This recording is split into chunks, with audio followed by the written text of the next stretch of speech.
Bismillahirrahmanirrahim. Assalamualaikum warahmatullahi wabarakatuh. Waalaikumsalam warahmatullahi wabarakatuh. Alhamdulillahirabbil alamin. Pada siang hari ini kita bisa berkumpul di sini. Saya mengucapkan terima kasih sebelumnya kepada Bapak Ibu guru yang sudah merelakan waktunya untuk hadir dalam acara sosialisasi modul 1.4 yaitu tentang budaya positif. Bapak Ibu yang saya hormati, di sini sebelumnya saya tidak ingin menggurui ya, tetapi saya ingin berbagi ilmu pengetahuan yang saya dapatkan dari pelatihan guru bergerak, di mana di sini ada modul 1.4 itu tentang budaya positif. Tentunya sebelum kita mulai, marilah kita baca surat Al-Fatihah. Semoga kegiatan ini bisa berjalan lancar, ilmu yang kita dapatkan menjadi ilmu yang bermanfaat untuk diri kita sendiri maupun anak-anak didik kita. Al-Fatihah.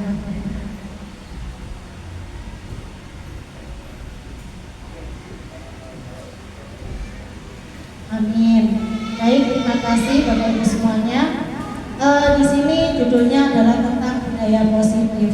Memang saat ini anak-anak didik kita tentunya banyak mengalami degradasi moral ya.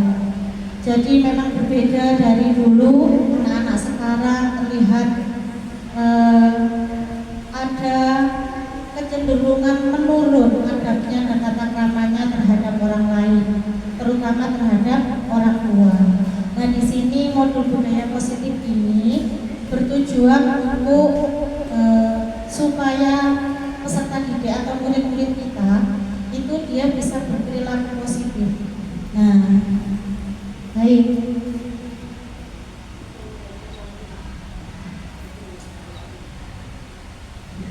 Mohon nanti selama saya sosialisasikan ya, barangkali nanti ada yang perlu ditambahkan atau kita sharing, monggo saya persilahkan.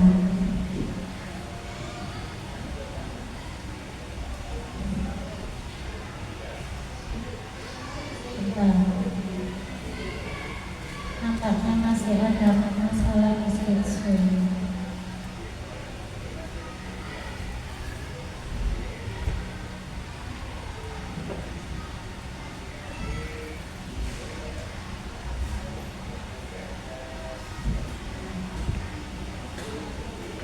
Di sini nanti ada beberapa materi yang akan saya sampaikan. Yang pertama yaitu dari semuanya ini adalah konsep budaya positif. Di sini ada perubahan paradigma belajar. Yang kedua ada disiplin positif, ada kebutuhan dasar manusia, ada motivasi perilaku manusia, ada posisi kontrol guru, kemudian keyakinan kelas, dan yang terakhir adalah segitiga restitusi. Nah, yang pertama adalah perubahan paradigma teori kontrol. Apa itu teori kontrol? Intinya adalah, saya tidak akan menjelaskan panjang lebar ya. Intinya teori kontrol itu menyatakan bahwa apa yang akan kita lakukan itu bersumber dari kontrol diri kita. Gitu. Misalnya ada seseorang yang dia itu ingin cerita atau tidak ingin cerita, itu yang mengkontrol adalah dirinya sendiri. Nah, suatu contoh begini, misalnya Pak Irul itu mempunyai suatu rahasia, gitu ya. Suatu rahasia yang tidak boleh diketahui oleh orang lain. Dia menyimpan sesuatu. Ternyata suatu saat itu dia keceplosan ngobrol dengan Bu Retno bahwa Bu, saya misalnya dia mau curhat, sebenarnya saya sekarang lagi sedih. Tapi ternyata kesedihan itu adalah hal yang sebenarnya aib bagi dirinya Pak Irul. Nah, akhirnya Bu Retno itu ingin tahu karena dia sudah terlanjur keceplosan tadi. Kemudian Pak Irul, dia itu mau cerita atau tidak mau cerita itu kan berdasarkan dirinya yang mengkontrol. Saya mau cerita, saya tidak mau cerita karena ini adalah sebuah rahasia, gitu ya. Tetapi karena Bu Retno itu merayu-rayu, terus Pak Irul, nggak apa-apa cerita aja, yakin nanti nggak akan aku ini kok kakak sebarkan gitu. Yakin nanti rahasianya itu Pak Irul ada di saya. Nah mungkin karena dengan ejekan-ejekan tersebut itu Pak Irul yang mengontrol apakah dia itu mau bercerita apa tidak, itu Pak Irul yang menentukan gitu. Nah kontrol itu terjadi misalnya karena tadi dengan paksaannya Berto, dia merayu, bahkan wis Pak Irul kok tak duit kamu mau cerita misalnya seperti itu. Nah keputusan itu tetap berada di Pak Irul. Nah, itu adalah gambaran dari teori kontrol. Sama halnya seperti murid-murid kita. Jadi murid-murid kita itu sebenarnya dia itu punya kontrol diri. Ya. Nah, di sini ada perubahan paradigma teori kontrol. Jadi, yang saat ini terjadi bahwa guru itu ternyata bisa mengkontrol murid. Nah, selama ini kan kayaknya guru itu bisa mengontrol murid. Guru itu bisa bisa mengubah perilaku murid, kamu harus begini, kamu harus begini, harus begini. Tapi sebenarnya perilaku mereka itu perubahannya bukan dari guru, tapi dari dirinya sendiri. Dia mau berbuat sesuatu karena memang seperti tadi, nah ada bujukan, ada rayuan gitu ya. Kemudian yang kedua, ilusi bahwa kritik dan membuat orang merasa bersalah itu dapat menguatkan karakter. Banyak sekali saya temui orang-orang itu yang dia itu sukanya mengkritik. Memang tujuannya saya mengkritik ya supaya lebih baik. Nah, ternyata itu justru membuat orang lain itu merasa bersalah dengan kritik itu. Nah, itu. Kemudian yang ketiga, ilusi bahwa semua penguatan positif, efektif dan bermanfaat. Yang keempat, ilusi bahwa orang dewasa memiliki hak untuk memaksa. Nah, di sini penjelasannya. Jadi pada dasarnya kita tidak dapat memaksa murid untuk berbuat sesuatu jikalau murid tersebut memilih untuk tidak melakukannya. Walaupun tampaknya guru sedang mengontrol perilaku murid, hal demikian terjadi karena murid sedang mengizinkan dirinya dikontrol. Saat itu bentuk kontrol guru menjadi sebuah kebutuhan dasar yang dipilih murid tersebut.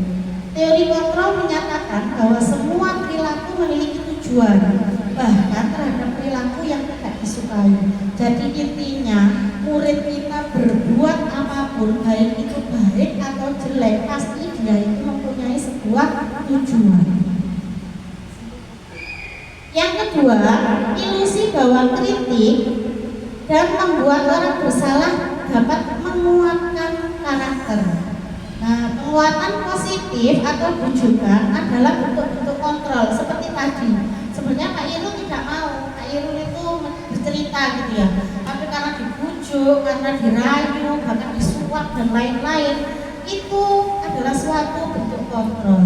Segala usaha untuk mempengaruhi murid agar mengulangi suatu perilaku tersebut adalah usaha untuk mengontrol murid tersebut. Dalam jangka waktu tertentu, mungkin murid akan menyadarinya, mencobanya, atau menolak bujukan kita, atau bisa jadi murid tersebut menjadi tergantung pada pendapat sang guru untuk berusaha. Berikutnya adalah ilusi bahwa semua penguatan positif, efektif, dan bermanfaat. Menggunakan kritik dan rasa bersalah untuk mengontrol murid menuju pada identitas gagal. Jadi kalau murid itu terlalu kita kontrol, maka terlalu kita kritik gitu ya. Justru mereka itu seperti ditanamkan pada dirinya itu, oh berarti aku karek nakal beneran ya. Jadi dia itu akhirnya tertanam dalam benaknya, oh ya wes akhirnya aku karek nakal gitu ya. Nah itu memang kita di sini sebagai introspeksi diri ya. Kadang saya sendiri juga masih mencoba untuk menerapkan, intinya itu menerapkan yang lebih baik. Mereka belajar untuk merasa buruk tentang diri mereka. Mereka mengembangkan dialog diri yang negatif. Kadangkala sulit bagi guru untuk mengidentifikasi bahwa mereka sedang melakukan perilaku ini karena seringkali guru cukup menggunakan suara halus untuk menyampaikan pesan negatif. Jadi misalnya, lancene kamu lo males. Nah, walaupun dinyatakan dengan suara yang halus, tapi itu masuk di dalam benak mereka, sehingga mereka berpikir berarti aku anak males ya. Gitu. Ilusi bahwa orang dewasa itu memiliki hak untuk memaksa. Banyak orang dewasa yang percaya bahwa mereka itu memiliki tanggung jawab untuk membuat murid-murid berbuat hal-hal tertentu. apapun yang dilakukan dapat diterima selama ada sebuah kemajuan berdasarkan sebuah pengukuran bekerja. Pada saat itu pula orang dewasa akan menyadari bahwa perilaku memaksa itu tidak akan efektif untuk jangka waktu panjang dan sebuah hubungan permusuhan akan terbentuk. Nah, ini adalah efek dari memaksa. Nah, bagaimana dengan paradigma baru? Pembelajaran dengan paradigma baru dirancang berdasarkan prinsip pembelajaran yang berdiferensiasi, sehingga setiap murid belajar sesuai kebutuhan berdasarkan tahap perkembangannya untuk mewujudkan profil pelajar Pancasila. Saat ini yang menjadi tuntutan untuk kurikulum merdeka itu adalah menerapkan profil pelajar Pancasila. Jadi keenam dimensi itulah yang akan kita terus upayakan diterapkan, baik itu melalui pembelajaran maupun melalui kegiatan-kegiatan proyek pembiasaan dan lain-lain. Muaranya hanya satu, yaitu profil pelajar Pancasila. Sedangkan diferensiasi ini adalah sebuah metode, gitu ya, cara kita menerapkan supaya pembelajaran itu lebih berpihak kepada murid. Nah, insya Allah di SD Darul Ulum ini sudah menerapkan ya untuk berdiferensiasi, bahkan kita ini tadi baru saja melaksanakan ujian dengan model diferensiasi. Nah, ini ada lagu profil pelajar Pancasila. Bisa Bu Ika? Bisa ya? Oke. Maka Bu Ika, Bu Ida ya. Ini nadanya itu nadanya yang mau kemangkan, itu kan berkeliling-keliling kafe.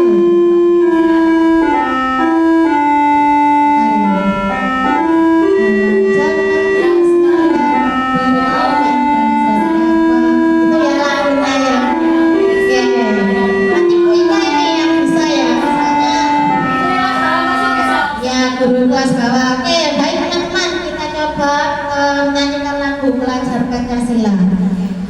Satu, dua, tiga. Pelajar Pancasila beriman dan bertakwa pada Tuhan yang Esa dan beramal mulia, berkebinekaan global, gotong royong mandiri, kreatif dan bernalar kritis. Tepuk tangan ya Allah, lucu sekali ya teman-teman, kompak sekali, terima kasih.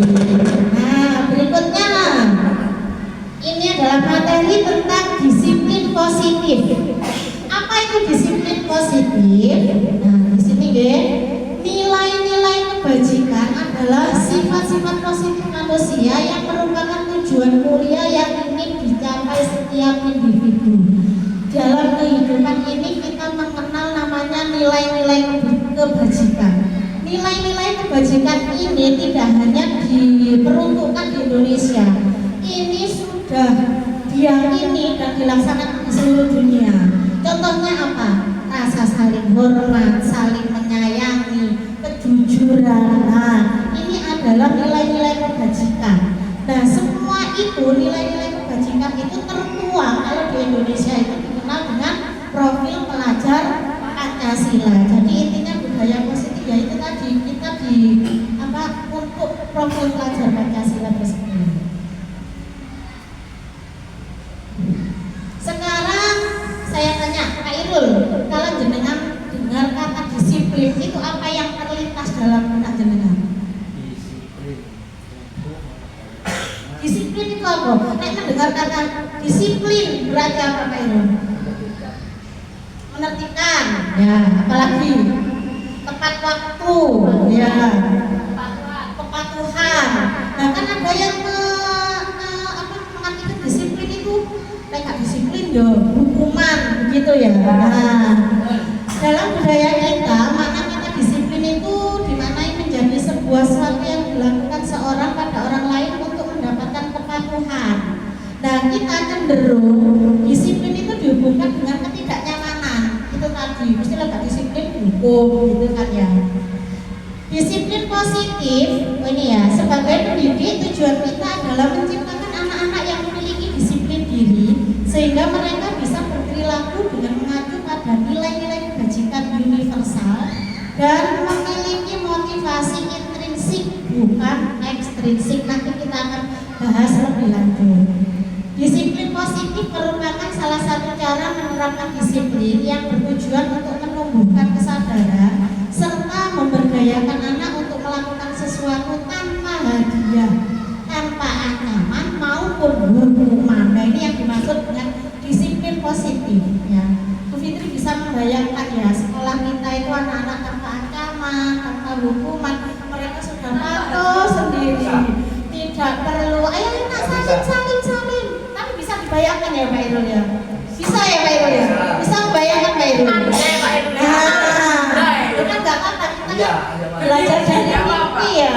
Nah, ya Allah luar biasa Pak Irul ya. Kita membayangkan anak-anak kita dari mulai masuk ke gerbang sekolah, saling dengan gurunya, salam, senyum, sapa, mereka sopan, ya, terdengar bel langsung baris tanpa dibunyi, ya. Mereka membuang sampah di tempatnya rapi, masya Allah luar biasa. Bisa Pak Irul kita? Insya Allah bisa. Semangat Pak Irul ya. Oke, karena memang guru-guru ini adalah pemimpin pembelajaran, pemimpin di masa depan Pak Irul ya, menciptakan pemimpin untuk anak-anak juga ya. Oke. Nah sekarang materi yang kedua itu adalah kebutuhan dasar manusia. Kita tahu bahwa hidup kita itu mempunyai sebuah suatu kebutuhan. Kalau di dalam teori ini ada 5 kebutuhan dasar. Yang pertama, bertahan hidup, diantaranya ya makanan, tempat tinggal, pakaian, kesehatan. Kemudian kasih sayang dan rasa diterima, dipedulikan, bekerja sama, menjadi bagian dari kelompok. Itu adalah kebutuhan dasar dari manusia, yaitu kasih sayang. Coba kita sama-sama berefleksi, pernah nggak kita itu merasa tidak diterima di salah satu momen tertentu atau di salah satu tempat tertentu? Pernah berita ya?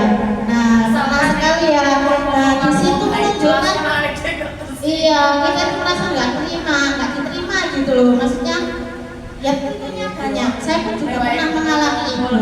Nah, itu menunjukkan bahwa diri kita itu butuh namanya kasih sayang atau rasa diterima. Ya. Kemudian yang kedua adalah penguasaan. Penguasaan ini terdiri dari harga diri, keinginan untuk dianggap. Kita juga kepingin untuk memimpin. Maksudnya itu pendapat kita itu menurut saya begini. Jadi kita ya paling tidak itu orang menurut kita gitu ya. Berprestasi, diakui, didengar, itu adalah kebutuhan penguasaan. Kemudian ada lagi yang namanya kebutuhan kebebasan. Kebebasan di sini ada mandiri, memiliki pilihan, mencoba hal baru, mampu mengendalikan arah dirinya. Nah, ini adalah kebutuhan untuk bebas. Yang kelima adalah kesenangan, bermain, humor, antusiasme, dan tertawa. Setiap orang itu mempunyai kebutuhan yang berbeda-beda. Mungkin saya itu lebih dari kelima kebutuhan ini, yang lebih saya inginkan itu adalah kesenangan misalnya. Nah, maka dalam perilaku saya itu saya selalu menunjukkan bahwa iya saya tuh pokoknya hidup itu senang gitu ya. Nah, ini nanti Bapak Ibu saya tadi sudah menyiapkan kuesioner, nanti bisa jadikan isi ya. Kira-kira dari kelima ini, tapi nanti untuk yang bertahan hidup ini kan memang sudah kebutuhan primer ya. Di antara 4 kebutuhan ini, mana kiranya kebutuhan ini yang lebih dominan kepada dengan semuanya. Nah, kalau kita sudah bisa mengevaluasi diri kita, insya Allah nanti kita juga bisa memahami anak didik kita. Jadi anak ternyata nuwakal seperti apa itu sebenarnya bukan nuwakal, tapi karena dia itu berusaha untuk memenuhi kebutuhannya. Nah, coba di situ ada pulpen, tolong Bu Kak Irul, ada namanya. Putari. Ketika barangkali buka sudah mengisi. Fitri,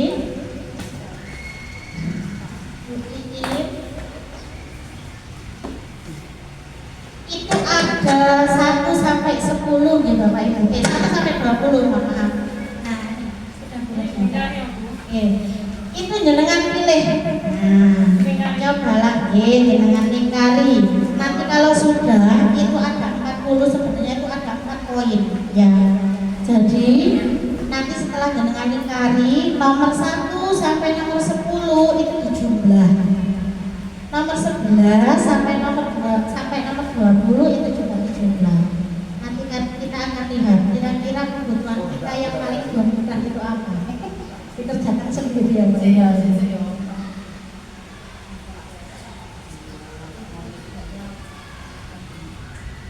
Biar kita tahu. Kemarin saya sudah mencoba-coba Bapak Ibu ya.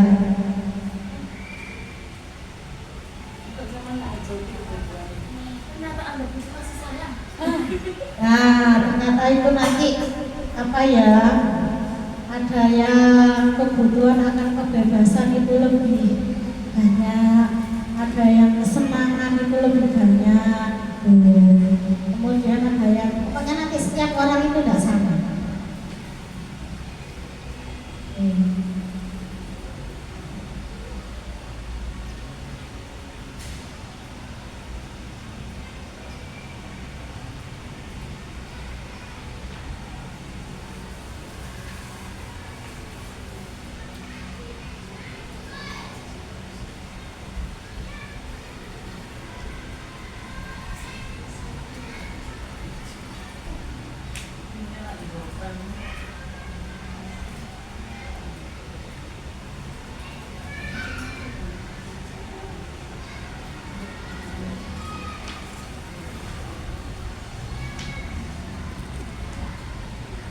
Nanti itu ada empat apa ya, pokok gitu ya. Jadi nanti nomor 1 sampai nomor 10 dijumlahkan. Kira-kira berapa?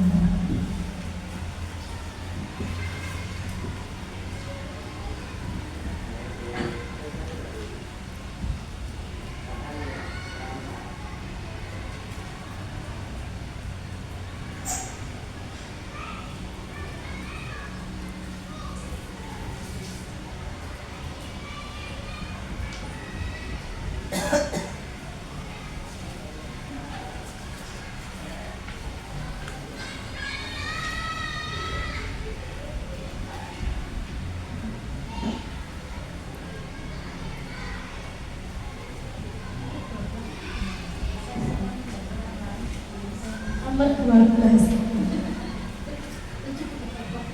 Saya suka melihat orang lain sebelum saya mencoba baru. Jadi maksudnya itu misalnya kita itu ya, jadi misalnya kita itu mau buat tugas gitu ya. Sisi tak lihat punya temanku dulu lah gitu. Ada yang sudah saya nggak rekor teman saya seperti kan kerjaan dulu ya. Masih lain beda. Kadang-kadang ada yang anak-anak itu misalnya disuruh membuat poster atau apa, lihat dulu punya temannya.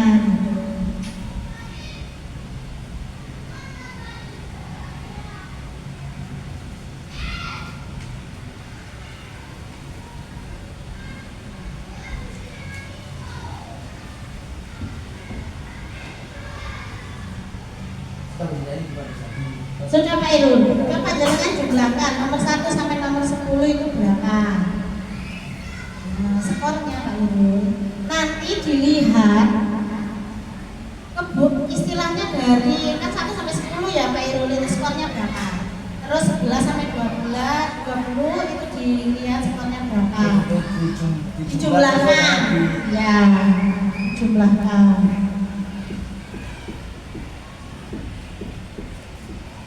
Nanti akan, kalau menurut kuesioner ini nanti akan terlihat konsentrasi.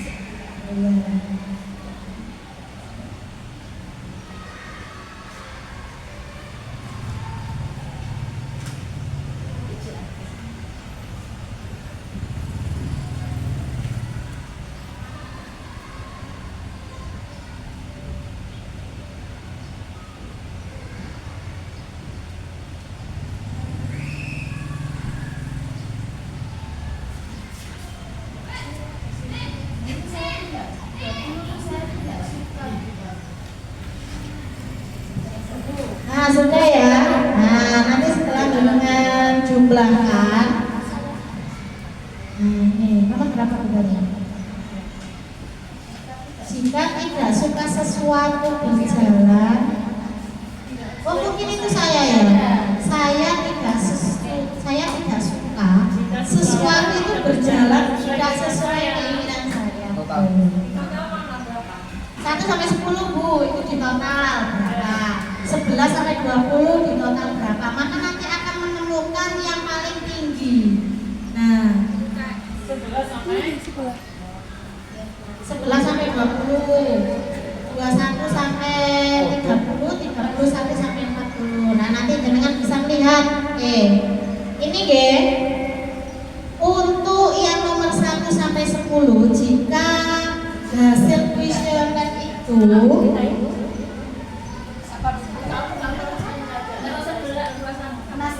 sampai 30. Nah, jika nomor 1 sampai 10 itu adalah yang paling tinggi, maka jenengan itu kebutuhan yang paling dasar adalah kasih sayang dan rasa diterima. Ya. Kemudian kalau 11 sampai 20 yang tinggi itu kekuasaan. Ya itu tadi yang sesuai penjelasan saya tadi. Ada yang kebebasan, kebutuhan kebebasan, dan yang terakhir adalah kesenangan. Nah, kemarin saya sudah mencoba Bapak Ibu. Ternyata yang paling tinggi kalau saya itu adalah kesenangan. Iya. Jadi apa ya, mungkin setelah menyadari itu benar sekali gitu ya. Saya itu pokoknya yang penting senang gitu ya. Sama Bu In ya. Nah ya ternyata kesenangan. Jadi Bu In itu kebutuhan kasih sayangnya dia itu yang paling besar. Jadi apa ya tindakannya itu pokoknya pengen senang gitu aja ya Bu In ya. Bukan berarti kita itu kurang kesenangan loh Bapak Ibu ya, tapi kebutuhan kesenangan itu kita itu yang paling besar. Kita lanjutkan ya. Di sebelah kita. Apa? Di sebelah. Nah dari situ kan terlihat 4,4 Ya. kan. Nah itu mana yang paling tinggi, nomor berapa Pak Irul? 2 ya, 10 lah. Oh berarti Pak Irul ini bebas kekuasaan. Nah, jadi kebutuhan kekuasaan yang paling banyak.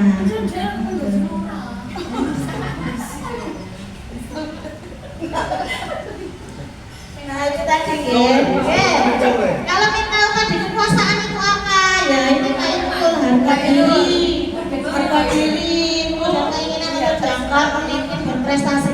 Insya Allah ini calonnya pemimpin.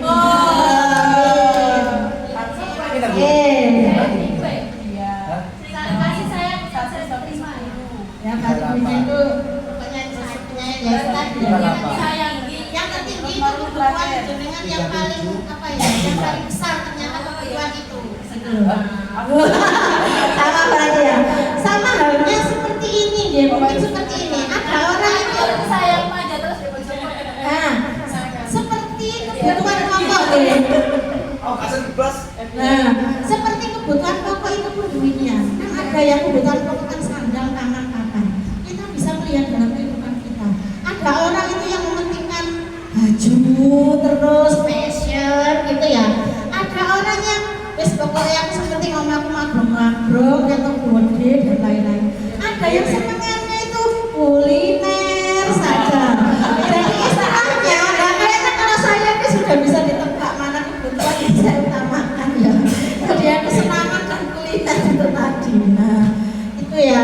Jadi ini adalah kebutuhan. Nah, ternyata anak-anak itu juga punya kebutuhan seperti itu. Ada anak-anak yang pengen apa kebutuhan kasih sayangnya besar, kekuasaannya dan lain-lain. Baik, saya lanjutkan. Ini contohnya. Ibu guru bilang, aku tidak boleh bersenandung sewaktu mengerjakan tugas. Katanya kelas itu harus tenang, tidak ada suara. Padahal kan aku suka dan senang menyanyi. Nah, murid tersebut itu termasuk kebutuhan apa deh? Kesenangan. Jadi anak-anak sing di kelas itu bersiul karena dia itu kebutuhan kesenangannya itu besar. Ibu guru tidak menyapaku hari ini, padahal aku pakai jepit rambut baru. Apa itu? Dia itu berarti kasih sayang. Dia itu pengen dilem. Aku sebel gambarku tidak rapi, malah bu guru nunjukin ke teman-temanku di depan kelas. Maka ini berarti penguasaan. Nah itu tadi ini ada kasus. Nah, Pak Zulfikar adalah kepala sekolah yang Pak Zulfikar adalah kepala sekolah yang baru ditugaskan di SD Bina Generasi Muda. Sejak kedatangannya di sekolah itu, Pak Zulfikar mencoba untuk menyesuaikan diri dengan lingkungannya di sekolah tersebut. Sebagian besar guru-guru dapat menerima kehadiran Pak Zulfikar. Namun ada beberapa guru yang selalu bereaksi negatif pada kebijakan-kebijakannya dan dengan frontal mengemukakan di rapat guru mingguan, salah satunya Pak Malik. Dalam rapat guru mingguan, Pak Malik seringkali mempertanyakan kebijakan-kebijakan yang diambil oleh Pak Zulfikar tanpa argumen yang kuat. Rekan-rekan sama guru heran dengan perilaku Pak Malik ini karena sebelumnya ia dikenal sebagai seorang guru yang selalu mengikuti kebijakan kepala sekolah. Bahkan selama ini cenderung diam bila di rapat guru. Pak Hanafi, sahabat Pak Malik, mencoba mendekatinya dan menanyakan apa yang menyebabkan ia bertindak seperti itu. Ada ya di sini ya? Ada beberapa kemungkinan jawaban yang diberikan Pak Malik. Identifikasi kebutuhan yang ingin dipenuhi oleh Pak Malik jika responnya seperti di kolom sebelah kiri. Bila Anda berada di dalam posisi Pak Zulfikar dan mendengar informasi dari Pak Hanafi tentang alasan Pak Malik melakukan hal itu, apa yang akan Anda lakukan pada Pak Zulfikar agar kebutuhannya terpenuhi? Nah ini, jadi intinya Pak Malik itu, nah ini ya jawaban Pak Malik ketika ditanya Pak Hanafi, nah posisi sama ini kok mesti frontal di rapat, padahal kan dulu sama pendiam gitu kan. Nah iseng aja sih aku sebenarnya, aku seneng lihat episode baru itu kebingungan kalau aku tanya-tanya di rapat. Nah ini berarti Pak Malik ini dia itu kesenangan. Jadi dia itu mungkin kalau apa ya, kalau membuka kesenangannya besar itu ya jawabannya seperti itu. Ya biar dia kenal sama aku dan aku ingin nantinya bisa dekat sama sama dia dan kerja bareng sama dia. Kayaknya orangnya baik, berarti dia itu butuh cinta dan kasih sayang. Saya sebenarnya nggak paham beliau bicara apa tadi Pak Zulfikar. Makanya saya tanya-tanya saja daripada saya kelihatan tidak paham. Masa aku yang udah guru senior di sini tapi kelihatan nggak paham, malu dong. Itu berarti kelihatan kayak kekuasaan itu tadi. Gaya ngomongnya Pak Zulfikar itu monoton sekali ya. Bosan jadi mendengarnya. Saya pikir tidak akan selesai-selesai. Ngomongnya begitu saja, nggak ada cara lain untuk menyampaikan materi. Ini berarti adalah tentang kebutuhan kebebasan. Nah Bapak Ibu, semoga kita menjadi guru ini bisa sedikit apa ya, sedikit demi sedikit bisa memahami kebutuhan para siswa gitu, sehingga kita itu supaya mereka senang. Kalau kita kebutuhan terpenuhi kan mereka senang gitu ya, kita bisa mengontrol mereka dengan mudah gitu. Baik, kita lanjutkan untuk materi yang selanjutnya, motivasi perilaku manusia. Bapak Ibu, di dalam kita bertindak apapun pasti kita itu mempunyai suatu motivasi ya. Bapak misalnya Pak Irul ya, Pak Irul itu mau mengikuti pelatihan gitu ya Pak Irul ya. Tujuannya apa Pak Irul? Misalnya Pak Irul itu ada pelatihan gitu, tujuannya apa? Nambah ilmu, beneran Pak Irul? Begitu ya. Nah ternyata kita melakukan sesuatu itu selalu ada motivasinya. Dan motivasi itu dibedakan menjadi dua, yaitu motivasi eksternal dan motivasi internal. Nah iya. Jadi begini, misalnya seperti kita itu mengikuti pelatihan gitu ya. Tujuan utama itu kan biasanya ya supaya supaya istilahnya kita itu, misalnya saya nanti ini pasti saya dukung atau dicatat oleh atasan gitu. Itu namanya motivasi eksternal.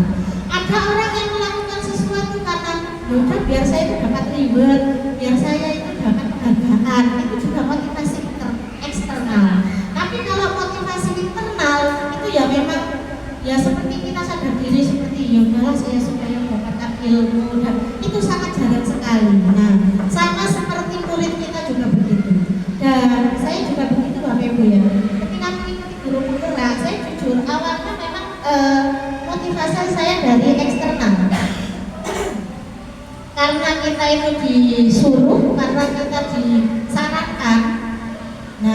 lagi nanti masuk supervisi, ya sudah ikut saja, itu kan eksternal.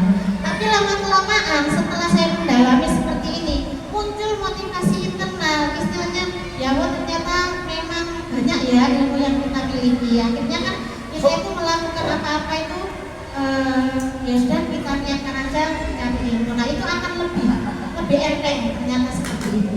Ya.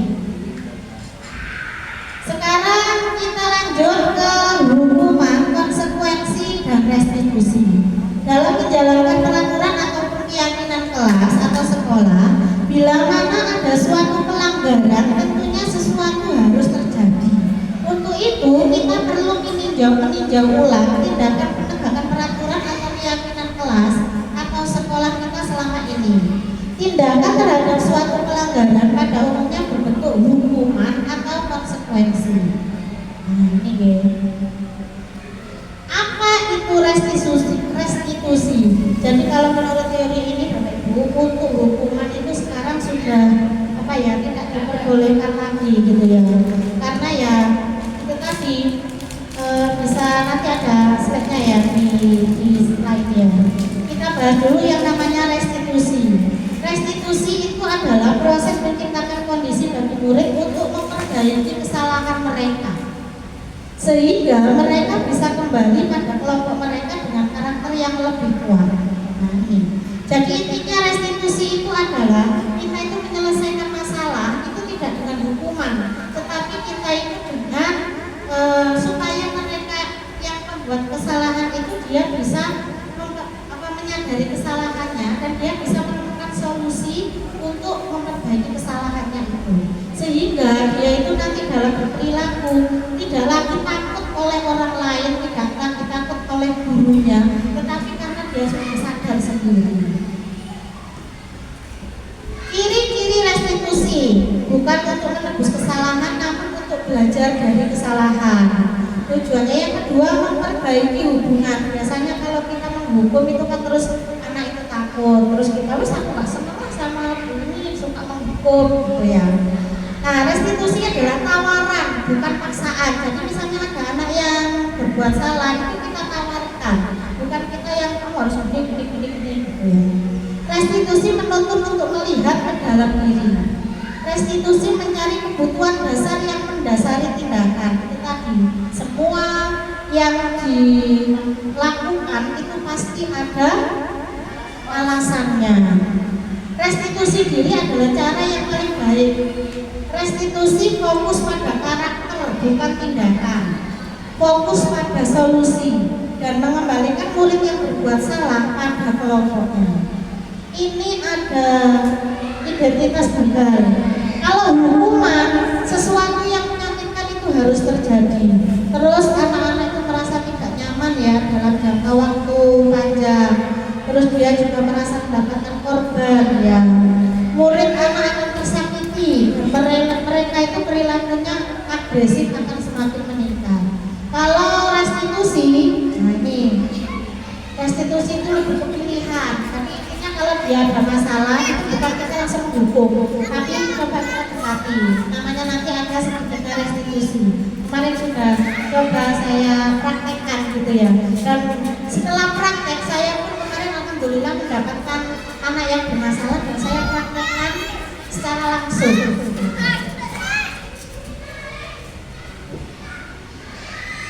Kasus 2, IFA kurang menguasai pelajaran matematika sehingga pada saat pelajaran tersebut berlangsung dia lebih banyak berdiam diri dan menggambar di buku pelajarannya.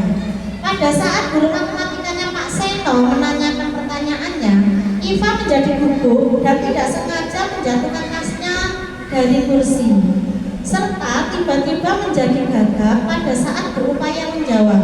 Seluruh kelas pun tertawa melihat perilaku IFA yang bicara tergagap dan terkejut tersebut. Pak Seno pada saat itu membiarkan teman-teman IFA menertawakan IFA yang tergagap dan malu luar biasa, dan malahan minta IFA untuk maju ke depan dan berdiri di depan kelas sambil menunjuk hidungnya karena tidak bisa menjawab pertanyaan Pak Seno.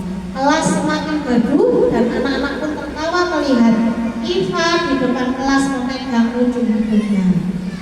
Jawablah kedua pertanyaan ini. Apakah Anda setuju dengan tindakan Pak Seno terhadap Iva? Bu Ida setuju apa buat Bu Ida? Sangat tidak setuju. Mengapa Bu Ida? Kok tidak setuju Bu Ida? Padahal kan dia tadi tidak memperhatikan Pak Seno ya.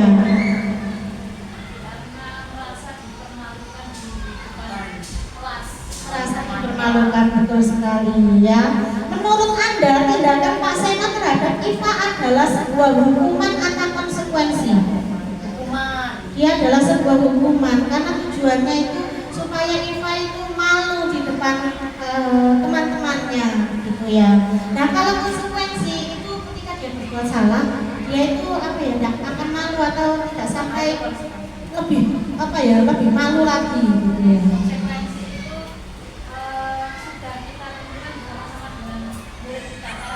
Sepakati Ya sudah disepakati baik sebelum maupun ya, betul sekali ada yang sesat ya. Insya Allah di kelasnya Bu Tari juga sudah menerapkan itu ya. Selanjutnya nah ini yang menarik juga ya Bapak Ibu ya, 5 posisi kontrol restitusi. Sekarang kita coba untuk merefleksikan diri kembali. Kira-kira kita itu jadi guru yang mana? Ya. Nah, sebenarnya saya saat merefleksikan diri juga, waduh ternyata saya itu ya, ini ya, gitu ya.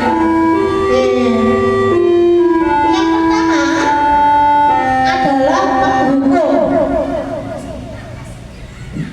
Yang pertama adalah penghukum. Yang kedua membuat merasa bersalah. Maksudnya yang kesalahan tadi apa kita membuat merasa bersalah. Yang ketiga adalah teman. Yang keempat pemantau dan yang kelima adalah manajer. Nah yang sangat harapkan ini adalah tentunya di posisi manajer. Nah sekarang kasus siswa tidak memakai atribut lengkap saat upacara. Kalau penghukum, coba patuhi aturan sekolah lalu berdiri di depan barisan, itu karena dia menghukum, dia sebagai penghukum. Nah sekarang apa namanya, kita juga bisa intervensi saya yang mana ya gitu ya. Kemudian yang kedua, membuat merasa bersalah. Berapa kali Bu Guru harus memberitahu kamu, Bu Guru kecewa sama kamu. Nah, misalnya ada anak yang kamu itu loh kok seperti ini lagi, apa gak kasihan sama Bu Guru. Nah itu termasuk membuat merasa bersalah. Ada lagi guru yang memposisikan sebagai teman. Ayolah yang tertib, buat Bu Guru bangga, kali ini tidak apa-apa kamu salah ya. Jadi lebih ke teman kalau ada anak yang bersalah. Ada lagi yang tipe pemantau. Kamu sudah melanggar, apa peraturan dan konsekuensinya? Ini tipe-tipe seperti itu. Yang terakhir, apa kamu tahu kesalahanmu? Kira-kira bagaimana kamu akan memperbaiki kesalahan ini? Nah, kita bisa merefleksikan diri ya Bapak Ibu ya. Kalau saya sendiri, saya itu juga apa namanya, kelima-limanya ini pernah saya lakukan gitu ya. Tergantung masalahnya yang saya hadapi. Jadi kalau misalnya itu ya memang kita harus berupaya ya, jangan sampai itu menghukum gitu. Semuanya Seperti itu. kelima itu pernah dilakukan semua. Ya, kadang-kadang ada yang ya Allah kamu begitu sih, kamu gak kasihan ya sama Bu Guru bola balik. Nah, begitu itu kan membuat merasa. Ada yang merasa kayak itu biar mereka itu merasa bersalah. Iya, manjai. Manusia dikasih tahu. Kamu gak kasihan sama Bu Tita, nanti Bu Tita dipanggil lagi sama Bebe. Nah seperti itu ya. Nah itu. Lanjut. Ada kasus 3. Mencatat 100 kali di dalam buku tulis dengan kalimat saya tidak akan terlambat lagi karena terlambat ke sekolah. Menurut panjenengan ini adalah hukuman apa sanksi atau konsekuensi? Jadi ada anak yang terlambat harus menulis 100 kali di dalam buku tulis dengan kalimat Sanksi ya.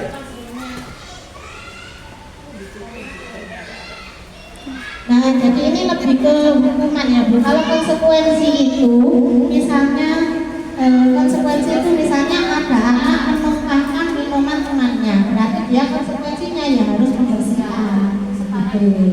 Terus kemarin itu juga ada begini,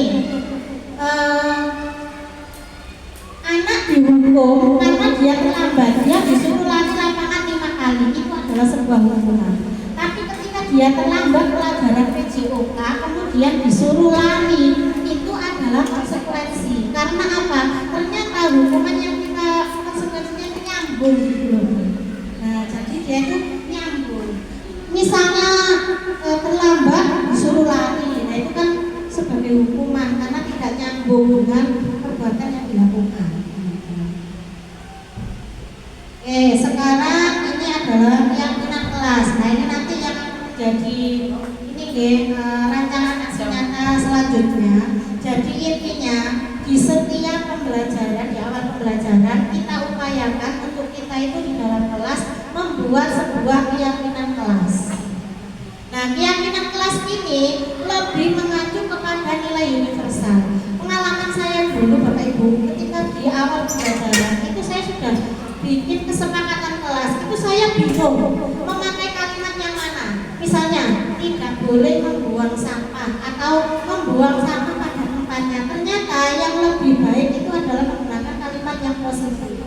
Nah, jadi membuang sampah di tempatnya. Jadi untuk tidaknya itu ternyata tidak seperti itu. Saya dulu cuma juga bingung. Ini membuat kalimat positif apa yang negatif ya? Ternyata setelah mendapatkan materi ini ya harus begitu. Dan nanti harus disesuaikan dengan konsekuensinya. Nanti kita sepakati. Ini adalah keyakinan kelas. Nah ini bedanya peraturan dengan keyakinan kelas. Kalau keyakinan kelas itu lebih seperti ini Bapak Ibu ya. Kita itu maksud kita, kamu itu jangan berbicara kotor. Kamu itu harus menghargai istilahnya dengarkan guru kalau sedang diterangkan. Jadi itu tidak usah dipoin-poin gitu, tetapi kita langsung misalnya jaga lisan. Nah, dari situ awalnya kan anak-anak itu proses pembuatannya begini tuh, maka pengen bagaimana di kelas ini. Ini Bu, kita tidak boleh berbicara kotor. Ini ya kita tampung, nanti kita kelompokkan. Ya tidak berbicara kotor itu berarti harus menjaga lisan. Nah, seperti itu. Jadi bentuk keyakinan kelasnya itu menjaga lisan.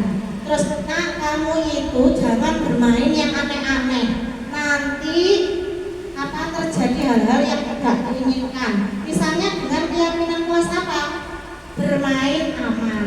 Jadi anak-anak itu mereka itu sudah yakin sendiri bahwa oh ya aku kan harus bermain aman.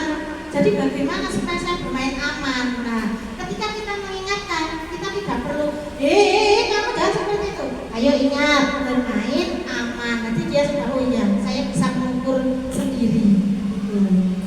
Ini keyakinan kelas. Jadi menghormati orang lain, menghormati selalu kembalikan buku pada tempatnya. Tanggung jawab keyakinan kelasnya. Dilarang mengganggu orang lain, berarti menghormati orang lain. Hadir di sekolah 15 menit sebelum pembelajaran dimulai, itu berarti menghormati orang lain, berkomitmen. Dilarang melakukan kekerasan, berarti keyakinan kelas kita adalah menjaga keselamatan, begitu ya. Dilarang menggunakan narkoba atau kalau dulu zaman COVID harus pakai masker, itu kan berarti kesehatan. Baik. Nah ini bersikap positif, tampak seperti beribadah tepat waktu, datang tepat waktu, menyapa dan mengucap salam, berdoa sebelum belajar, berbicara sopan dan santun, menghormati yang lebih tua, berempati terhadap orang lain.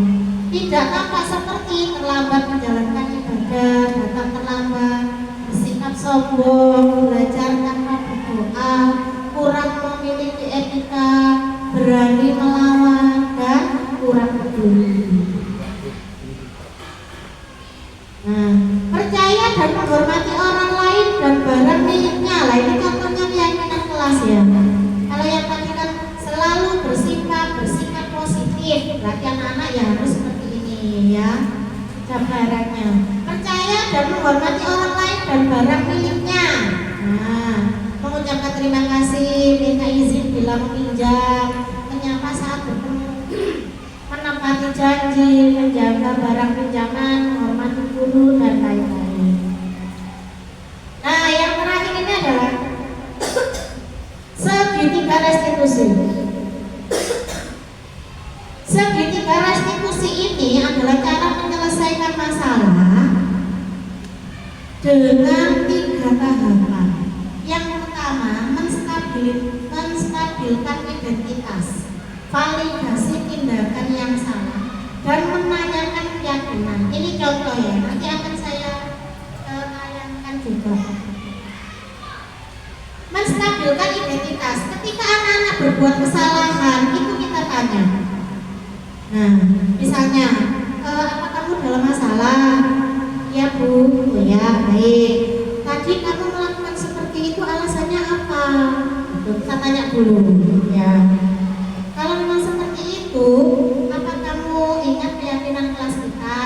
Nah, seperti itu ya. Ini coba saya tayangkan untuk yang ininya ya.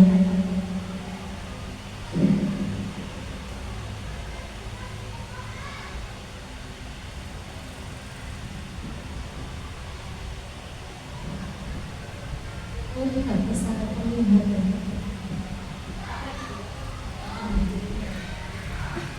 Jadi misalnya, nah ini harus ditutup dulu. Jadi misalnya kemarin itu saya bikin skenario tentang ada anak yang mencontek. Nah, ada seorang siswi yang bernama Bilqis ketahuan melakukan kecurangan dengan mencontek pada saat pelaksanaan penilaian Sumaki. Nah, kemudian saya ambil ke ruang guru. Nah, kita berdialog. Di situ saya praktek segitiga restitusi. Misalnya tadi ya, apa kamu tahu mengapa beritakan di sini? Tidak Bu. Nah, begini. Saat penilaian Sumaki tadi, Bu Tita perhatikan Bilqis melihat jawaban dari Riri ya. Apa benar itu? Ya benar Bu. Oh begitu, baik, tidak apa-apa. Semua orang pasti pernah berbuat salah termasuk Bu Tita. Bu Tita senang karena Bilqis mau mengakui kesalahan yang sudah kamu lakukan. Nah ini menstabilkan identitas. Jadi anak itu salah tapi gak koyok dukung dan lain sebagainya. Ini adalah pancingan supaya dia itu kita bisa mengontrol mereka tadi. Nanti alam-alam ditanyakan gitu ya. Ini menstabilkan identitas. Bilqis tadi mencontek pasti punya alasan. Kenapa kok sampai mencontek? Misalnya begitu. Ini adalah memvalidasi tindakan yang salah. Iya Bu, saya tadi malam itu tidak belajar karena saya itu HP-an misalnya. Nah terus kita itu menanyakan keyakinan kelas. Menurut Bilqis, tindakan yang kamu lakukan itu apa sudah sesuai dengan kesepakatan kelas kita? Tidak Bu, kita kan sudah yakin kita harus sepakat bahwa kita itu harus jujur dalam mengerjakan tugas. Nah baiklah, untuk kedepannya apa yang akan kamu lakukan untuk memperbaiki kesalahan kamu? Saya akan belajar lebih tekun Bu dan bertanya kepada guru bila saya belum paham. Saya juga harus tahu waktu dalam bermain HP. Nah itu adalah segitiga restitusi. Nah ini contohnya. Nggak bisa pakai.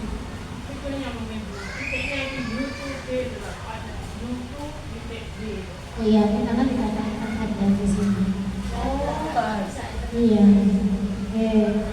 Terus apa yang nanti bisa di ini? Oke. Nah ini berbagi pengalaman Bapak Ibu ya. Kurang berapa menit Bu? 5 menit. Ini saya segitiga restitusi ini. Yang terakhir ini sudah slide yang terakhir ya. Sudah setelah ini slide terakhir. Nah saya itu kemarin kita sharing ya. Kita sharing. Kemarin itu, jenengan tahu sendiri ya, saya punya anak kecil yang luar biasa. Nah, namanya si Raffi itu. Nah, kalau yang praktek kemarin itu memang kan kita bahasa Mario. Tapi kemarin ternyata saya diberi kesempatan ya untuk bisa mempraktekkan segitiga restitusi itu secara beneran. Gitu. Dan pada saat istirahat, anak-anak itu sering bermain bola di kelas. Di kelas di hall gitu. Nah ternyata si Raffi ini dia itu yang biasanya emosinya seperti itu, dia itu lari tidak sengaja dia itu nabrak Izan. Akhirnya Izan itu jatuh sampai terguling. Nah karena saya juga takut, akhirnya saya ke situ. Nah teman-temannya sudah Raffi sudah mulai seperti itulah, dia sudah mau emosi. Nah padahal kan kalau dilihat dari awalnya yang istilahnya yang bersalah adalah Raffi karena dia tadi lari sambil nggak sengaja kena Izan gitu ya. Padahal di situ banyak anak ya, mungkin dia larinya langsung kok di tengah, harusnya kan ya pinggir kan begitu. Ternyata Izan itu jatuh. Saya takut loh, kok nggak bangun-bangun. Akhirnya saya kesini, kenapa gitu? Ini loh Bu, Raffi tadi itu lari terus nabrak Izan. Nah Izannya itu terus jatuh gitu lah. Di sini Raffi ini biasanya kan dia itu suka berbuat salah dengan teman-temannya. Belum emosi. Dan dia itu sering kali ada temannya bersalah, maksudnya itu melakukan kesalahan misalnya tidak sengaja, itu dia itu langsung emosi. Sampai saya itu pernah waktu ekspresi, kan saya itu tidak sengaja kira-kira kasih. Padahal bukan menunjukkan ke Raffi, tapi karena dia itu anak yang temperamen gitu ya. Terus langsung gitu, kamu kenapa? Padahal kan saya itu tidak bermaksud ke situ gitu. Akhirnya Raffi itu orangnya tidak menyelesaikan masalah saat itu. Jadi kelihatannya gak masalah. Tapi nanti setelah musola, nah pembalasan dendam itu ada. Moro-moro Kansa langsung dipukul, jeret. Tanpa dia itu tahu menyebut. Kenapa? Karena dia seperti itu sering kali. Dan kemarin saya diberi kesempatan untuk itu. Kan waktu itu kan Raffi kan bersalah ya. Terus tak tanya, Vi duduk sini dulu. Kenapa tadi? Bu, gak sengaja dia marah-marah. Padahal dia biasanya juga seperti itu. Bukan karena gak sengaja tapi dia ya gitu balas. Saya lo diarani duduk dulu. Vi, kamu berarti sedang ada masalah dengan Izan. Iya Bu. Terus begini, kamu tadi kenapa kok lari? Saya kan bermain. Saya pengen lari-lari juga. Oh iya. Nah, Raffi terus akhirnya tanya, Vi, kamu tadi kan gak sengaja kan? Iya Bu, saya tadi itu gak sengaja. Intinya kita itu menyelesaikan masalah, kita coba meredamkan hatinya dulu gitu, biar dia itu bisa cerita. Terus setelah itu dia cerita, iya Bu saya gak sengaja. Baik, kalau memang kamu gak sengaja, terus apa yang harus kamu lakukan supaya kamu masalah dengan Izan ini selesai? Ya udah Bu, terus apa kamu mau Izan itu membalas kamu? Ya gak mau aku loh, itu gak sengaja gitu. Padahal dia biasanya seperti itu, gak sengaja ya sekoncone itu dia apa namanya, ini aja, bersalah aja. Terus akhirnya dia, ya udah Bu, saya mau minta maaf. Nah, terus setelah dia minta maaf kan berarti masalah selesai. Nah saya lagi ini menjadi pembelajaran ya, bahwa tidak semua yang kamu itu sengaja. Ada kalanya temanmu itu juga nyenggol kamu itu tidak sengaja. Saya bilang gitu, ya Bu, mulai sekarang ditata lagi. Nah itu, oh berarti seperti ini ya. Nah tetapi untuk mengaplikasikan segitiga restitusi ini kita juga harus lihat dulu permasalahannya ya.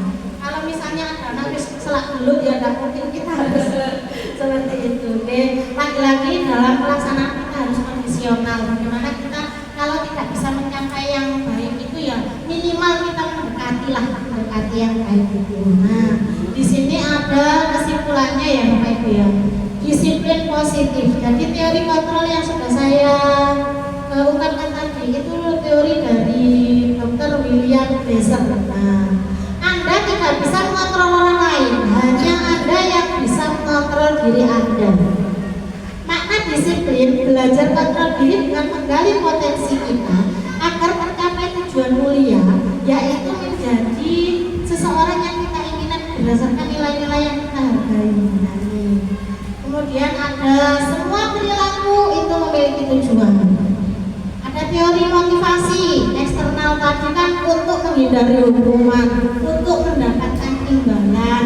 Tapi kalau untuk motivasi intrinsik yang kita harapkan itu adalah untuk menghargai diri sendiri. Saya juga butuh ilmu untuk saya. Nah seperti itu itu ya. Ini untuk intrinsik.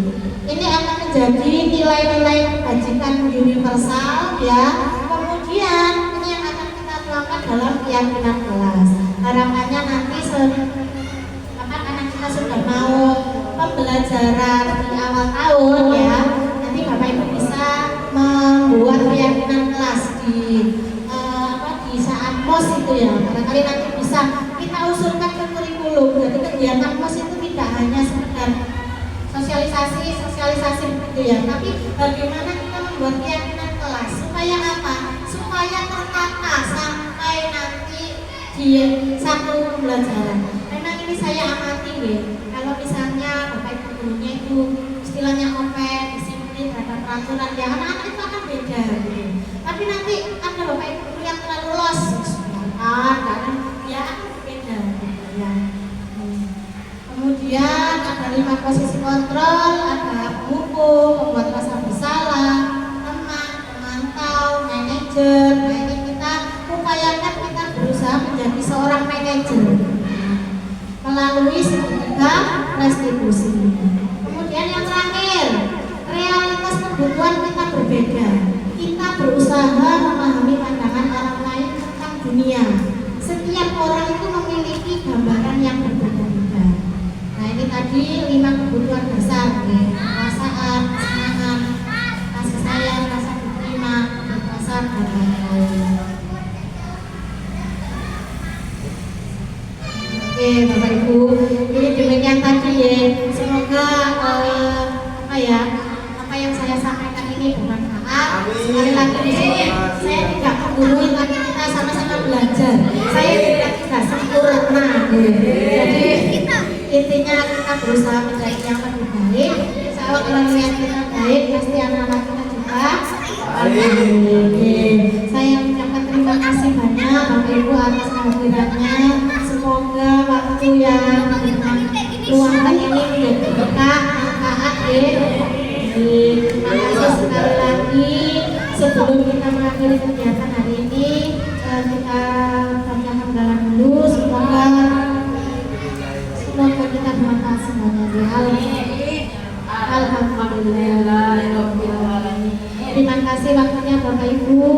Sekali lagi mohon maaf bila ada kesalahan. Saya akhiri. Wassalamualaikum warahmatullahi wabarakatuh. Waalaikumsalam warahmatullahi wabarakatuh. Assalamualaikum warahmatullahi wabarakatuh.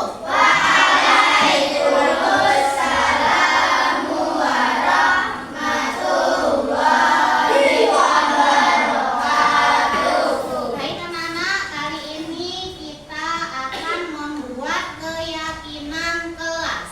Ada yang sudah tahu keyakinan kelas itu apa? Belum. Baik. Anak-anak, keyakinan kelas itu seperti halnya kesepakatan kelas. Kalau anak-anak tidak tahu kesepakatan kelas, keyakinan kelas itu hampir sama dengan peraturan di kelas. Tapi sekarang namanya berubah menjadi keyakinan kelas ya.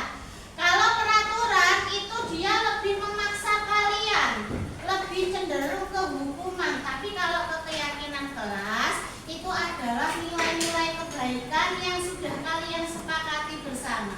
Coba sekarang Bu Tita tanya, apakah anak-anak ingin menjadi anak yang baik? Ingin jadi anak yang jujur? Mau? Ya.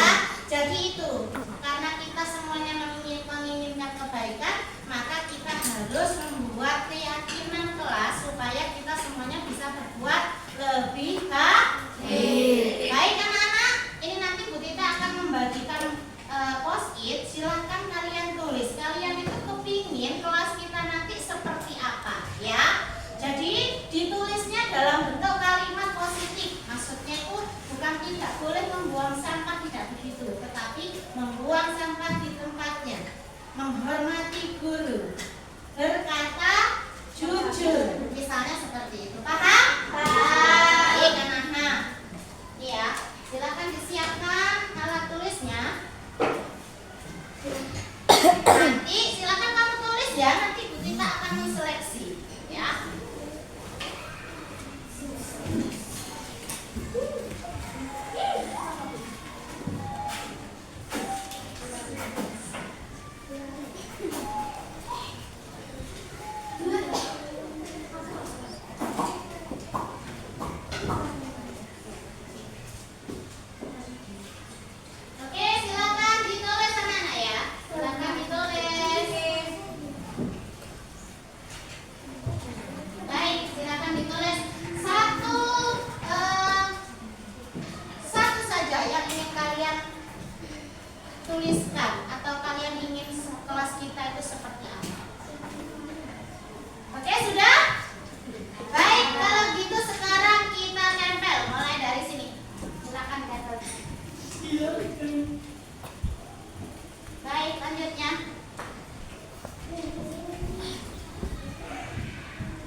Anak-anak, kalian apakah yakin akan berkata jujur?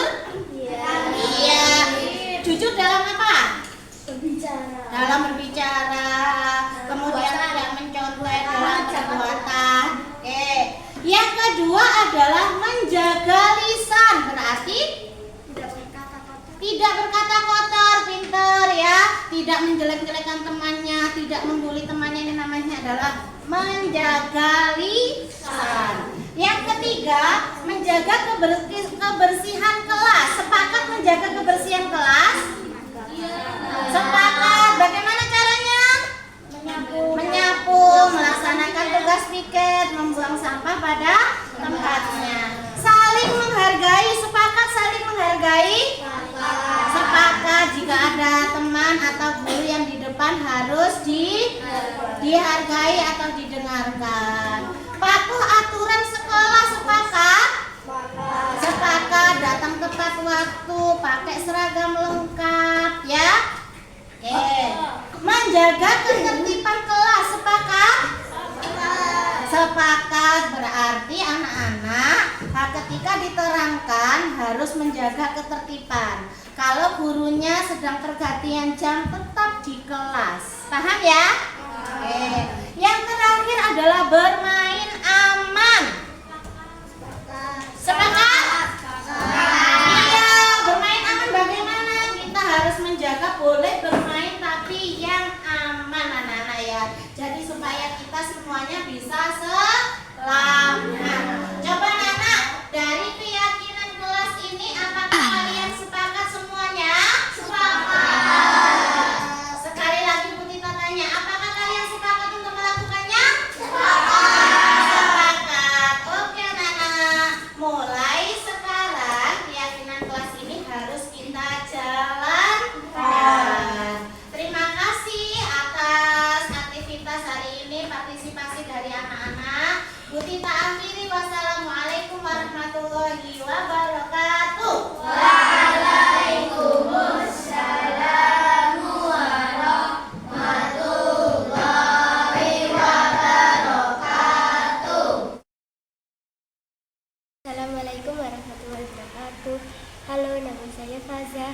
Saya senang diajak Bu Tita untuk membuat keyakinan kelas 4C agar kelas kita lebih tertib. Halo, nama saya Raja. Saya dari kelas 4C. Menurut saya keyakinan kelas itu penting karena membuat pelajaran lebih tertib.